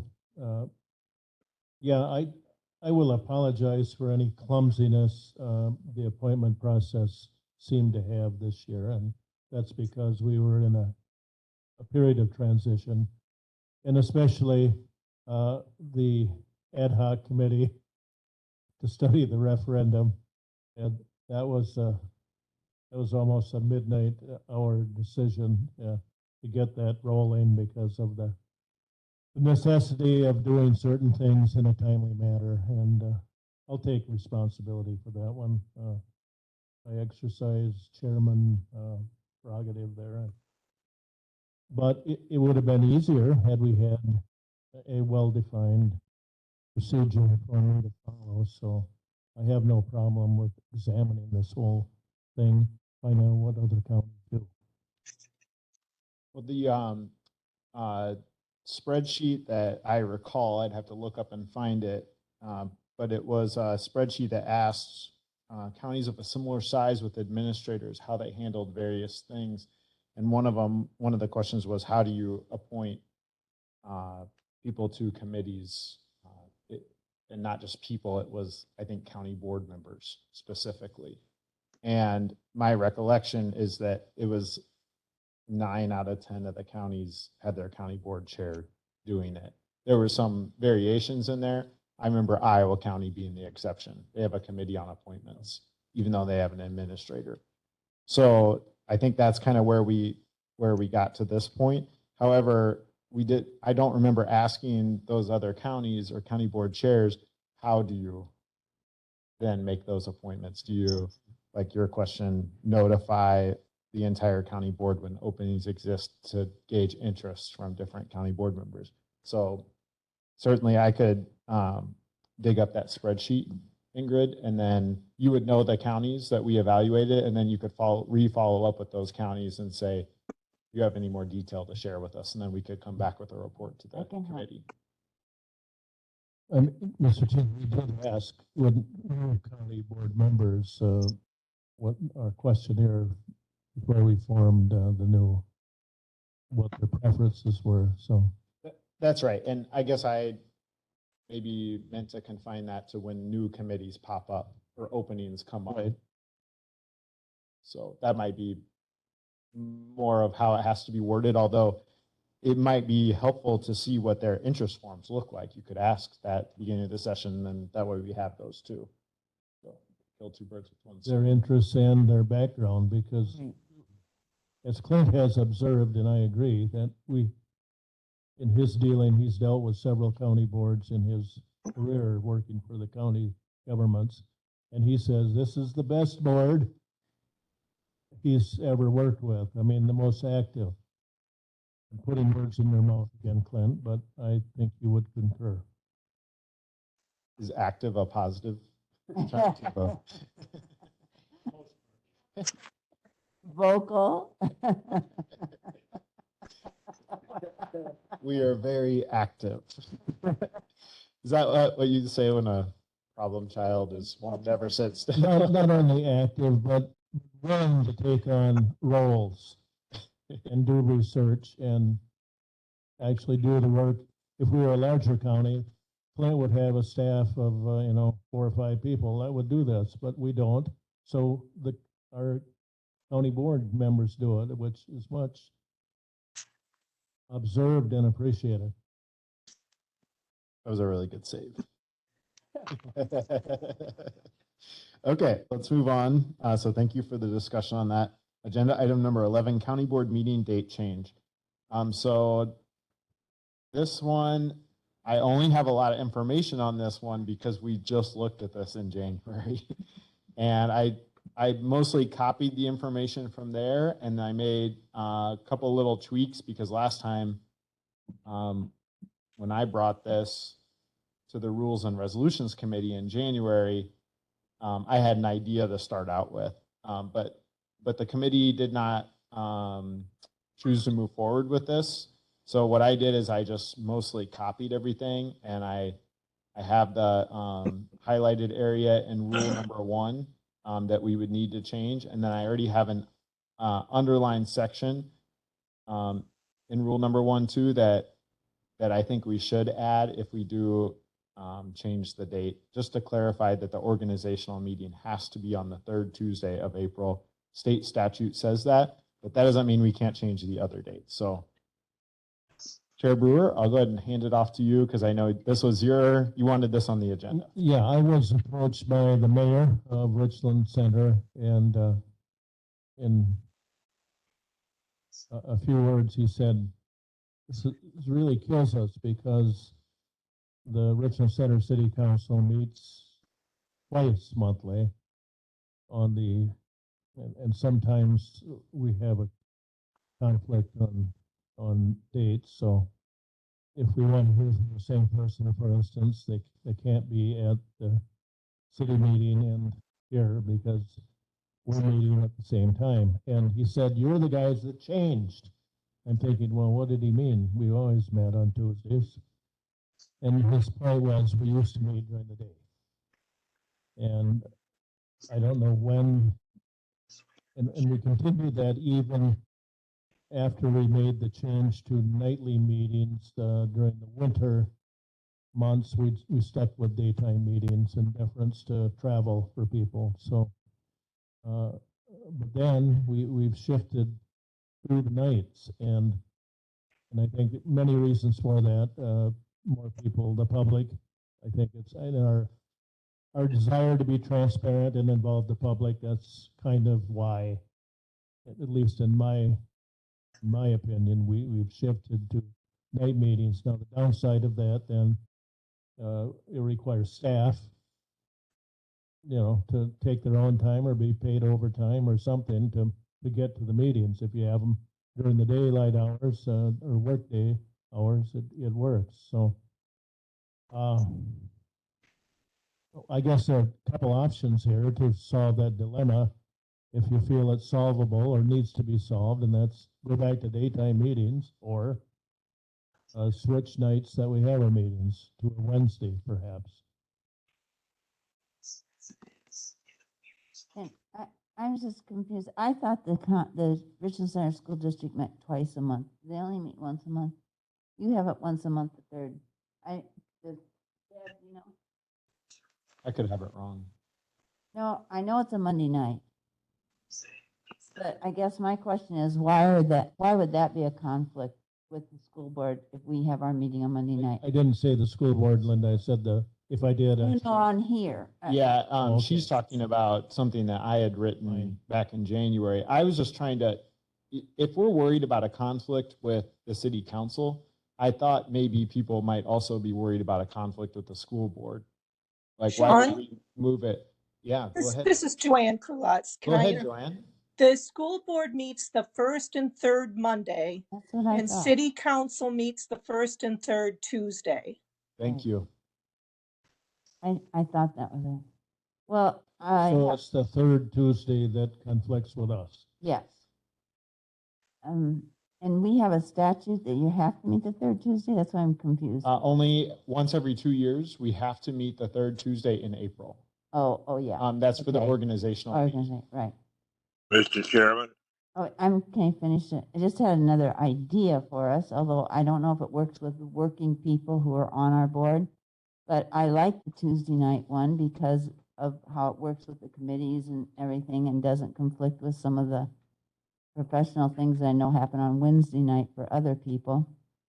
Is that maybe we have our meeting from 5 to 7 instead of starting at, or 5 o'clock rather than starting at 7 o'clock on Tuesday. And then the speaker could go to both places. It's easier on the staff. And that would be a preference of mine, or on Monday night. Okay, Mr. C. Well, I was thinking about the fourth Tuesday, but didn't we, my real question is this, at the beginning of the session, didn't we have to, by statute, set the dates, and times of meetings, Mr. Langrick? For the county board?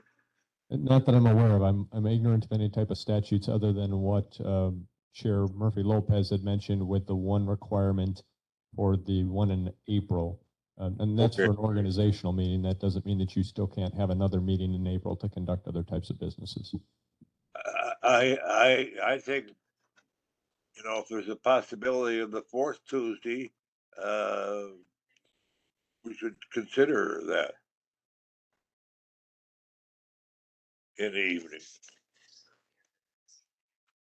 Okay, so let's just, I guess, kind of go around the room. We got two ideas on that have been thrown out. One is to continue to hold them on the third Tuesday, but move the time to 5 p.m. And the other is to move it from the third Tuesday to the fourth Tuesday and keep it at the same time at 7 p.m. And the other would be move it to a different night, What night would that be? Wednesdays. Or we could keep it the same. Oh, yeah, the status quo. Okay, we got four options here.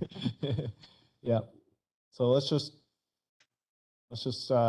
gauge the temperature of the room here. I know there were some strong, feelings on this back in January. I can go. I wasn't here in January for this discussion. Did it come to county board or was it stayed here? Okay. So I don't know the discussion. I have thought since I've been on the board that I wish that I could, we'd have the option of being able to attend the city council meeting on that Tuesday, or, I've noticed the conflict. So I would be in favor of either moving the time on Tuesday or moving the date. I don't care which. It looks like if we were looking at Wednesday, there's already things on Wednesday. And I thought I remember in discussion about this that I heard you say that the fourth Tuesday is too late. Is that relevant? I'm trying to think how that works when we pass resolutions and things. There's probably a couple conflicts there. If you hit, it could also work for I'm thinking like December, then you might be in your holiday type of a week. So it might be a challenge to try to do it in a holiday week. Don't we meet earlier that month anyways? Or no? We would, unless you kept the language of December as the second Tuesday. Yeah, And there wouldn't be a conflict. Yeah, the current county board rule says the December meeting shall be held on the second Tuesday of the month. And then historically, we have not done November, but I think we have practiced and actually done a couple Novembers. But Yes. I don't think there's any type of other. It doesn't affect like budget. There's no budget issues or anything like that if we do fourth Tuesday. Not that it dawns on me at the moment. Or second Tuesday we could do, right? Second Tuesday might get to be, I think the difficulty there was not all of the committees can meet before that Tuesday. Okay, so yeah, I'm in favor of any of the 3 Tuesday options that we had listed, or moving it to Mondays. So Okay. I used to attend the city council meetings almost every time. And now I haven't been because of COVID. Just didn't want to go to that many more meetings in that way. But I never really found that there was that much conflict between the two meetings. We have one meeting that isn't conflicted. It's the second Tuesday, the first Tuesday.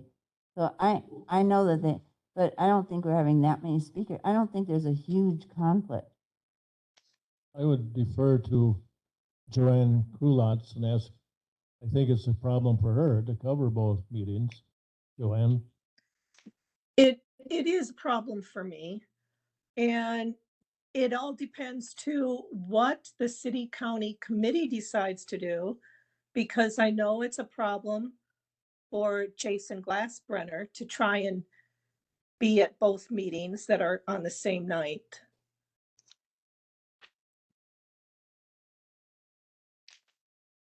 I'd like to see it move, but that's just me, so. Okay, any other? So Bob? I Yeah, I appreciate the cooperation with the city. I think it's important that we have that cooperation. I guess if we're moving it for one or two people or one or two organizations, that seems like a lot to switch the entire county board rotation around. But we also have the Simons involved, which is a shared resource. We have the ad hoc between the city. So from that perspective, I think it's important. Wednesdays, I don't think are going to work well. I think there's too much stuff going on Wednesdays to make that work. I'm very in favor of making it earlier. I'm not sure how the earlier, if you started at 5, can you be done in time to catch the city meeting? Obviously, start till 7:30, I don't think. Obviously, sometimes the county board meetings will go longer, and that could be a conflict. So, yeah, even a Monday, I think the Monday, my question would be, is that going to give staff time to get things ready? Because we're coming out of a weekend, coming into a Monday, is that going to be a challenge that way? It's like we'd be bumping Pine Valley and Child Support. They meet on the third Monday at 6. Fourth Monday's open. Fourth Monday's open. That would give the clerk more time. Sometimes I know things change at the last minute with resolutions, and then that and the agenda has to change. So if there was more of a gap in there, maybe things more stuff could get sorted out. We did a fourth Monday. Mr. Chairman, I'm going to make a motion. Go for it. My motion is that we keep the board meeting on the same third Tuesday, but move the starting time to 6 p.m. That'll give us another hour. And if we conduct a efficient meeting, we could almost be done in time for someone to physically attend our meeting and then the city meeting, if that's a consideration. Okay, so motion by Brewer. That's okay. Monday, Clarification, did you mean Third 5 Tuesdays. or 6 p.m.? Oh, you drive school bus. Okay, is there a second for, you want to second that motion? I will second the motion. Okay, second by Seep. So discussion on motion of third Tuesday at 6 p.m. May I make a comment? I personally think if we're going to be changing the times, that we would just move it to the fourth Tuesday rather than do it 6, because I just think the overlap, I mean, we don't usually get done in an hour. That would be a really ideal meeting. Hour and a half. 7:30. Starts at 7:30. That'd still be tight. What's that? I'm being optimistic. You are being very Maybe. optimistic. Okay, Bob, then Linda. I would agree. I think starting at 6, starting at 5, I understand. I understand the conflict with the school, the jobs. I think other people have that conflict with their jobs or getting done at 4:30, 5 o'clock. I think starting at 6 is too late. I would lean towards the fourth Tuesday, just to get that starting. And the fourth Tuesday starting at 6 would be great. Getting an earlier start on the fourth Tuesday in my book. So that's where I would be leaning. Okay, Ms. Gentis. Well, I'd rather have the Monday, and it's the same with Marty. We ran for the county board thinking we knew when the meetings were. We had to adjust our work schedule and some other things because of our reorganization. But I think it's wrong to change the meeting date at this time. We should change it to go forward for the 2024 election, because now people ran knowing it would be, and they have a commitment. So I think that that's sort of a conflict that way. Sure. Okay, yeah. Can we poll the county board members? Yeah, I saw that coming. Can we get a doodle poll, something out there? Here are the options, get that feedback, because we're making a decision for everybody, and really, we need to get that input in my book. And it's much more likely when we take it to county board, if we pick a time, there's going to be 15 people that doesn't potentially work for, that would cause them to say no to the whole thing. I mean, they may not, I don't know how much discussion that's going to bring up when we send out a poll. Maybe most of the people don't even want to change the time, but I agree with you. Okay, so can I take that as a motion to do a poll of So board can you members? take a motion on a motion that's active? We'll handle, yeah, we'll take it and then we'll handle the one that got on the floor first, and then we'll handle the one that got on the floor second. So I would Go make in a that order. motion that we do a survey of the county board members for different county board times. And those options would include a Monday meeting starting at 6 or 7, a fourth Monday, and also a fourth, and we do a fourth Tuesday starting at same times, and then also I'm just thinking, do we do anything on the two, or just leaving it the same, leaving it the same way? Those would be the three, the options that I think should be in the poll. Okay, is there a second for that? We do, I will handle them one at a time, but, okay, we got a second by Glassburner. So let's go ahead and let's handle the one that Chair Brewer made, and that was a motion to move the county board meeting time to 6 p.m., but leave it on the third Tuesday of the month. I got that right? Yeah. Okay. So all those in favor of that motion, please say aye. Aye. Aye. Actually, aye. Okay. Opposed, say no. No. Okay, so that's 3 in favor and 4 against, so that motion fails. And if you need that for the record, Ms. Dahl, so you had Brewer, Seep, and Gentis voting in favor, and then the other 4 of us voting against. Saved you a roll call. And then the other motion now we'll vote on, this is to send a poll to county board members to gauge their availability and interest in meeting on the 4th Monday, starting at either 6 or 7, and the 4th Tuesday, starting at either 6 or 7, and keeping it the same way, the 3rd Tuesday, starting at 7. Did I get that right? Yes, and I'd like to amend that with a description of why. I think just the poll going out is good, but I think we need to have a description there of, in order to cooperate with the city and meetings and things like that. I guess if I need to come up with language, I could do that. List of pros and cons. That's Yes. okay. I think that makes sense, and I'm sure you're in support of that too. Okay.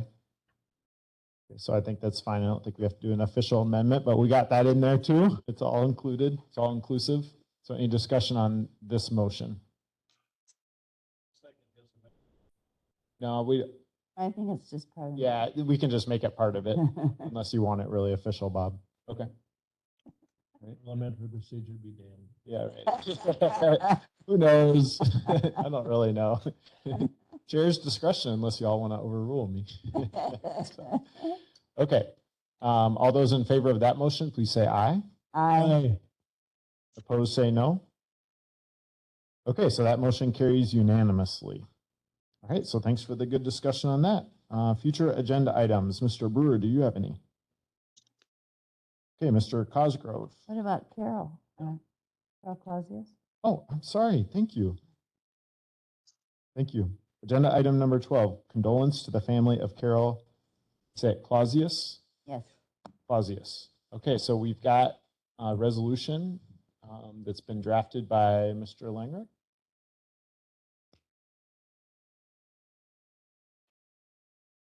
Okay, so we're looking for a motion. Motion to recommend resolution, the Richland County Board expressing condolences to the family of Carol Clausen's former county board supervisor.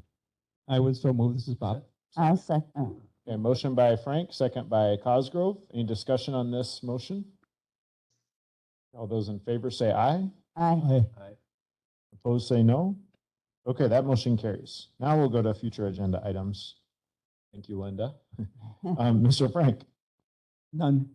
hey, Mr. Cosgrove, No, I have nothing. Ms. Gentis. I guess I have none. I don't know if you're gonna get stuff to us that we're gonna, Ingrid and I are both gonna look into. Is that how we're gonna do that? Yeah, the one for the process for selection of Yeah. county board members to committees. Yep. We will have that on a future agenda. Okay, Ms. Glassbrenner. And if, I didn't know if there was further things you wanted to do on the capital improvement. I mean, not capital improvement. Comprehensive plan. Next step would be, I guess. Yeah, I'm not sure exactly, but yes, we will have a next step. So maybe you and I can talk about what that next step is. And if anyone has any ideas for what the next step should be, just let us know. I do have one, Mr. Chair. Go ahead, Mr. Langer. Service consideration matrix in regards to the strategic plan. You may have a recommendation coming from the red board on considering a matrix of kind of a proposal on how to evaluate services by level. That may or may not come from a red board. Okay, thanks for the heads up on that. And then Mr. Seat. Am I free to contact you later with an agenda item after I have a thought process? Yes, always. Thank you. Okay. Agenda item number 14, adjournment. So I'm looking for a motion to adjourn. I know, thanks for the patience today.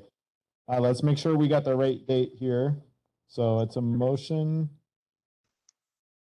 to adjourn to Thursday, September 1st at 10 a.m. Labor Day is on Monday, September 5th, so we do not have a conflict with Labor Day. So, Bob, was that a motion by you to adjourn to Thursday? Okay, so just let's make sure we're all on the same page about the date. Thursday, September 1st, 10 a.m. Okay, motion by Glassbrenner, second by Frank. All those in favor say aye. Aye. Okay, thanks, everyone. Thank you for the nice meeting. August 12th.